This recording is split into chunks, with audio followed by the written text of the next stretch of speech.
You are on a desert island stuck with George and Sam. Uh-oh. And then your rescue helicopter comes and says you had to sacrifice one of them to get on this helicopter. Who are you sacrificing? Who are you leaving behind? The future generations could get this urge. Stay woke, youngin', and avenge these nerds.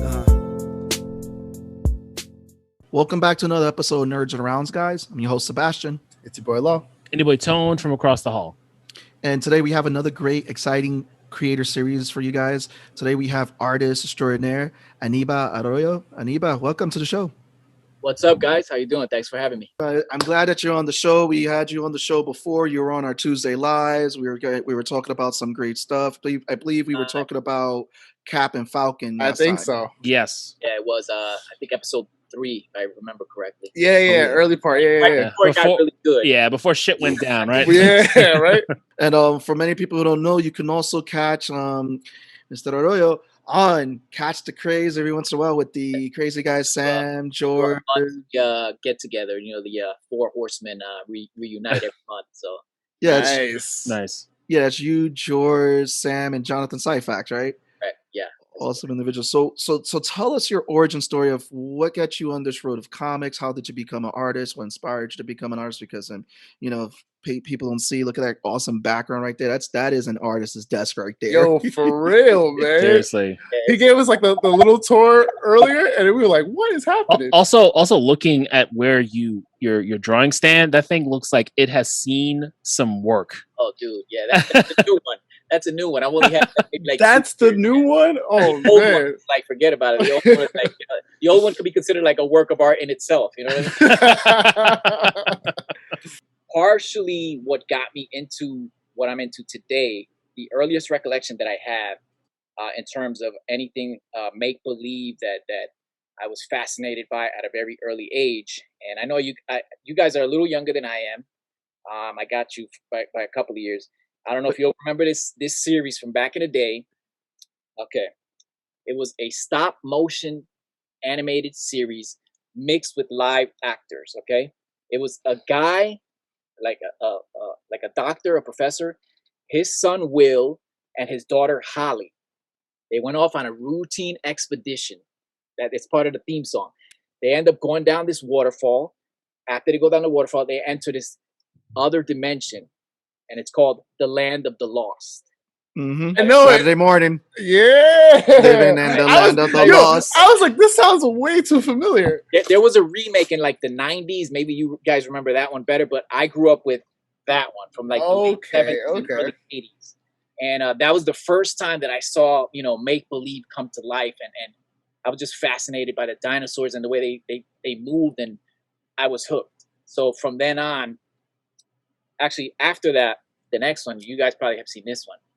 I don't have the action figure here now, but the 1933 black and white version of King Kong, the original, the stop motion. Mm-hmm. I like watching that stuff. Like I was all into like the creatures and creature designing, and special. I always thought now that I would have ended up in special effects and film, but sometimes the life takes you in different paths or whatever. You end up in a direction. So I ended up doing comics, but that's my earliest recollections of anything in terms of what led me to do what I'm doing today. And growing up, I was into like the Super Friends and, the Saturday morning cartoons and all that stuff. So I was introduced to superheroes early on. But I didn't pick up a comic book or read a comic book until my teenage years. I was probably about 16 when I picked up my very first comic book. So all along... Which was? What's that? Do you remember the comic? Absolutely, yeah. My very, very first comic book that I actually looked at and picked up was I don't remember the number of the issue, but it was Amazing Spider-Man by Todd McFarlane. Wow, okay. Around right before they introduced Venom, like in the 300s, something like early 300s. Okay. Exact number. That was the very first time a friend of mine brought it to class. I looked through it and bam, I was in love with it. And then my actual first purchased comic book was actually a few years before that. I forgot about this. I'm just gonna spill it here, guys. There you go. It was the movie version of the movie adaptation of Conan the Barbarian. I saw that. I've always been into fantasy, that kind of stuff. So I saw that at the bodega, at the corner store, picked that up, and then once I fell in love with the McFarlane stuff, I started that. That's when I started creating my own characters and kind of just just turning it into, you know, this whole universe that I have now that's waiting to come out at some point. So yeah.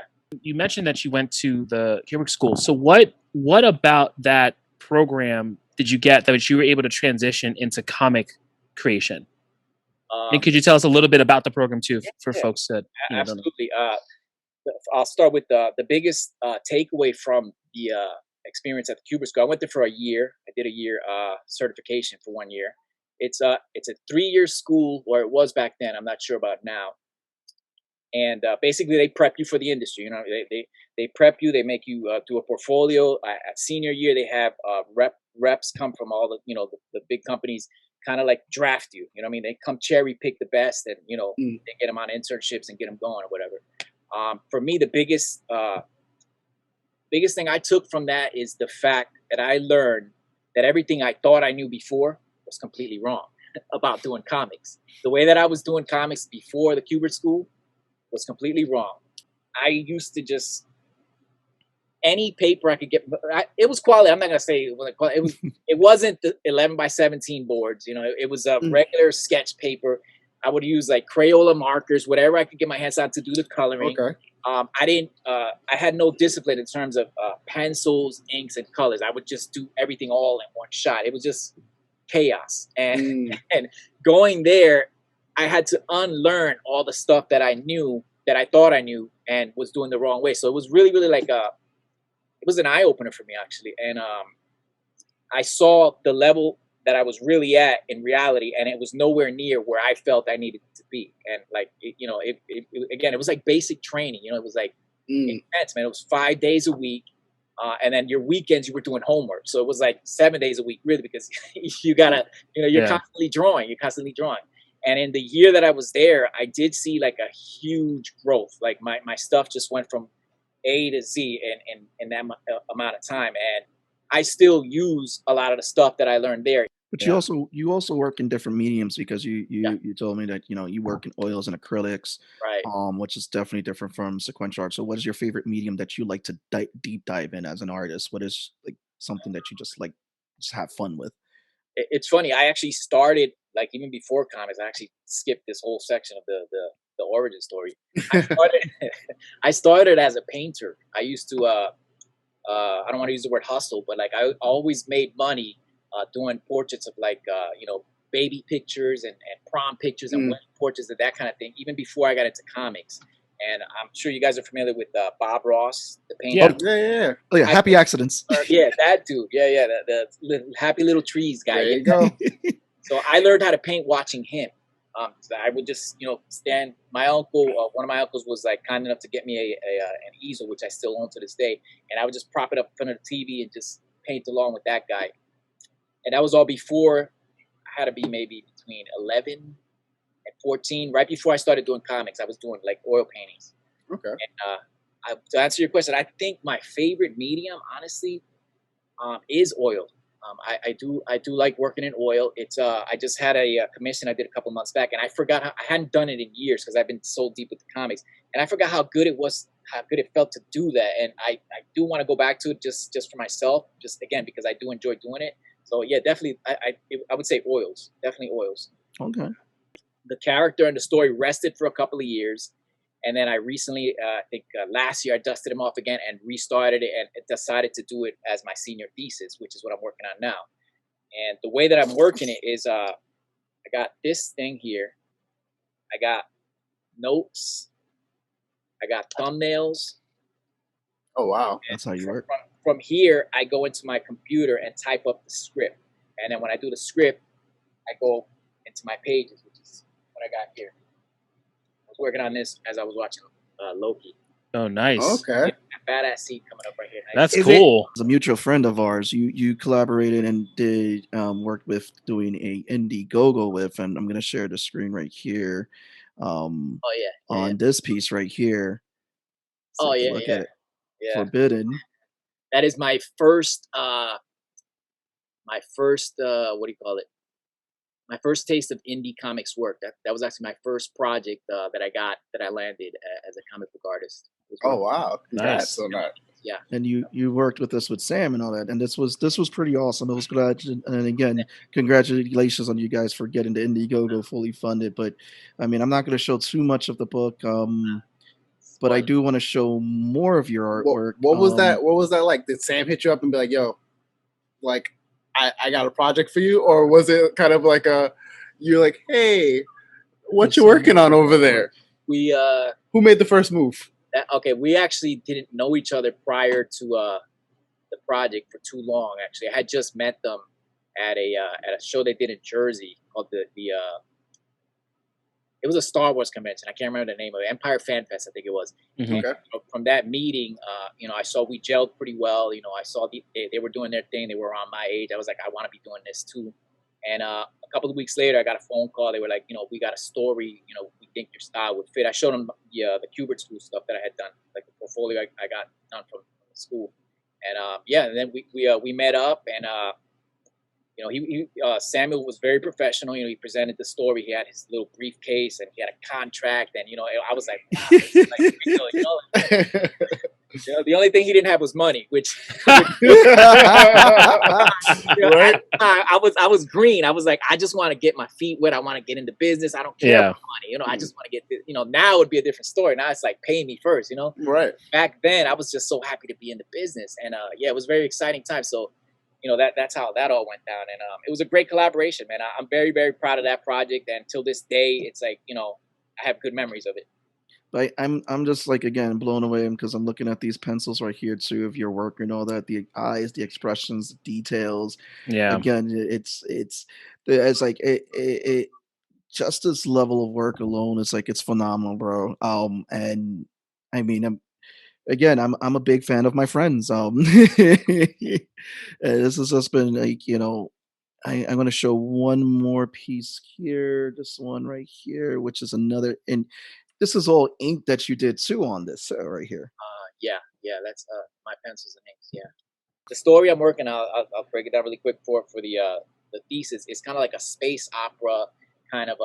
The lead character, he's a little Han Solo-ish. It's got a little bit of the things that I like. It's got some humor, some action, and some of the personalities in the story of the other character are definitely derivatives of myself. Some things that maybe you would like to be or you would like to say, but for society, and you're gonna be crazy if you do or say these things. You can't say this is the stuff that I'm putting into these characters. So yeah, definitely. And for the piece you're working on, your thesis piece, and I'm assuming this is kind of part of your characters that you haven't released yet to the public, is, as you say, it's a one-shot graphic novel. So after it's released and after it's graded and you do everything, is that something you see putting out there as like your real big public work that you're doing? The plan for it is, at the moment, is to debut it at the senior show. Realistically, I'm a realist. Realistically, I will definitely have enough for an issue 1, which would be about 24 to 25 pages. I'm still in the middle of like fleshing it out and writing it, so I'm projecting it could end up being anywhere between 72 to 96 pages. So that being said, realistically, in 1 year, for one guy to do the pencils, the inks, the digital colors, the lettering, the logo design, and whatever else is involved that I forgot, is pretty damn near impossible, unless that's all you do, which obviously is not. I have a life, I got a family, and the whole 9. So like you guys. So have you tapped Sam and George for marketing already?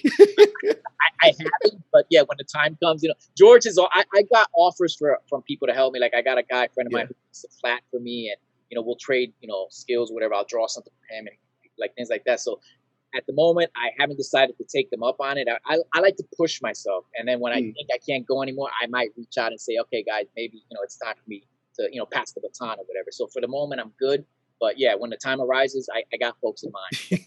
So we've been talking to you, and we've learned, like, you work in all these mediums. You've done the hustle. You've done an Indiegogo. You're pushing yourself. You're going to be potentially releasing a graphic novel. And from your bio, you talk about not only your degree, but your teacher certification. Yeah. So is that something you see yourself doing in the future? And that next step for your artist journey is to now be a teacher and to then give back to the up and comers?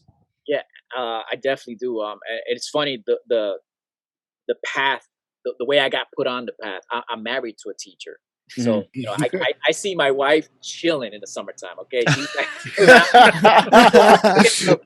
it's noon. She'll do this in the middle. And I work for the post office. That's my day job. So 24/7, rain, sleet, or snow, doesn't matter. We're always open. We get some holidays here and there, but I'm working like throughout the year.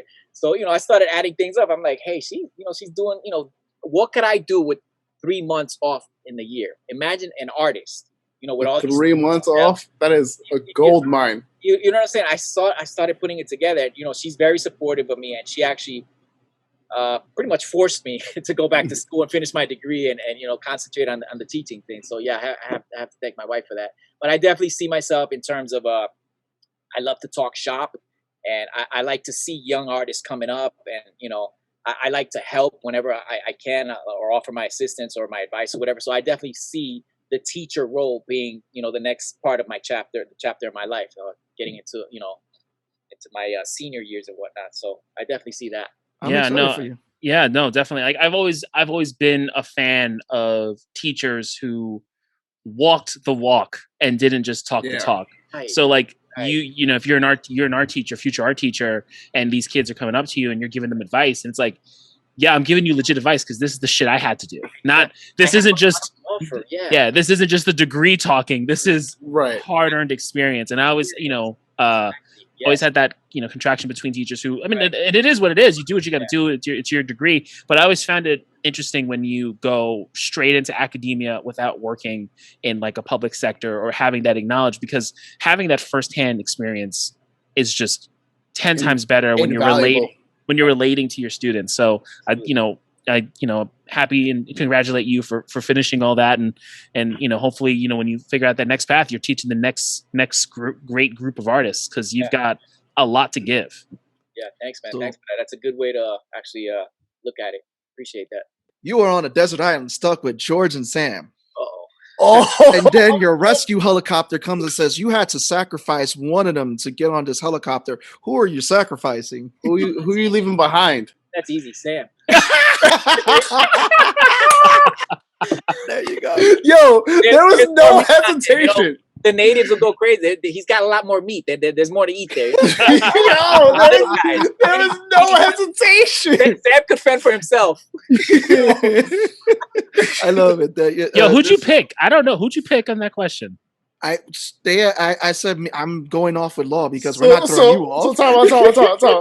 So So Sam asked both of us that question. Right? No, they didn't. But they didn't ask Tone. When they had me on, I told them about the question. They were like, "What do you mean?" And I was like, "Yeah, definitely. All right. Which one are y'all lying?" So then they were like, "Well, which one would you choose?" And I was like, "Seabass, obviously. Like, we're not getting me and Seabass know we're not getting rid of Tone. Like, we just know we're not getting rid of Tone. Like, he's too invaluable. So we could just offer each other and call it a day." It's like we're gonna look at each other like, yo, he's gonna throw us both off. That's it.